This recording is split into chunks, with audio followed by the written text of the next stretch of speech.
What are the habits of successful people? What is it that successful people do habitually every single day that leads to them being in the top 20% of money earners in our society? Well, Aristotle said that 95% of everything you do is the result of habit. So the rule is form good habits and make them your masters, rather than allowing bad habits to form. In fact, the other rule says this, is that good habits are hard to form, but easy to live with.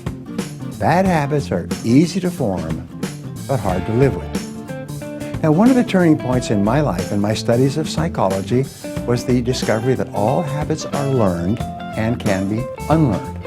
Actually, you don't actually unlearn a habit. You simply replace a bad habit with a good habit that has more power and impact.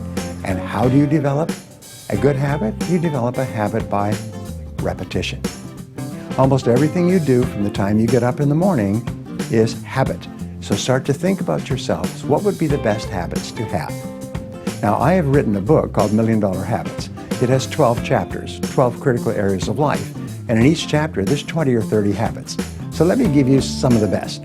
Number one, develop the habit of daily goal setting and goal orientation. What does this mean?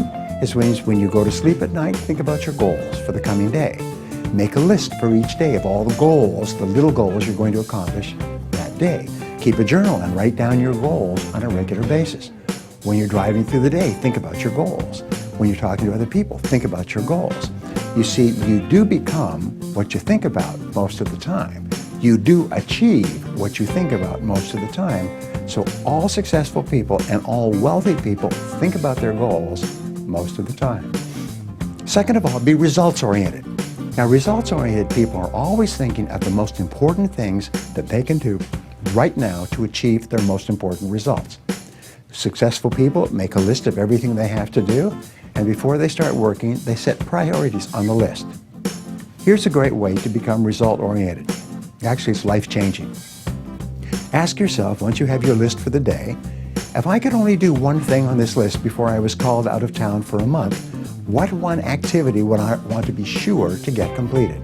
And put a circle around that and start on that activity immediately, first thing. And then discipline yourself to work nonstop until you complete that one activity. This simple technique has taken people from rags to riches all over the world for at least 100 years.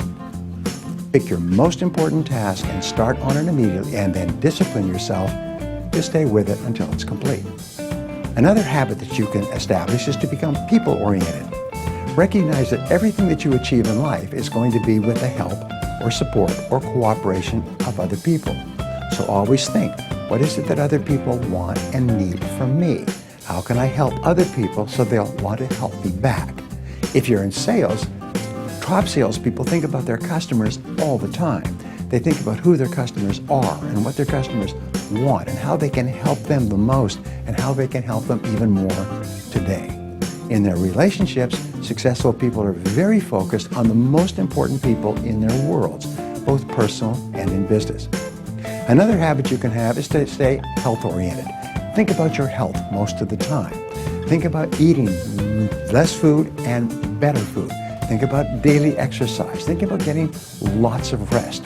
Remember, to be successful in our competitive world, you need a lot of energy. To have a lot of energy, you've got to eat good foods, get lots of rest, and exercise all the time.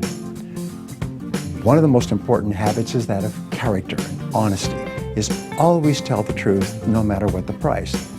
And the final characteristic, the final habit, is that of self-discipline. And I have written and spoken upon this for years and years and years, but self-discipline seems to be the foundation habit that makes everything else possible. And the best definition of self-discipline is that self-discipline is the ability to make yourself do what you should do, when you should do it, whether you feel like it or not. You see, anybody can do it if they feel like it. It's when you don't feel like it and you do it anyway that you eventually develop the self-discipline that makes everything else possible.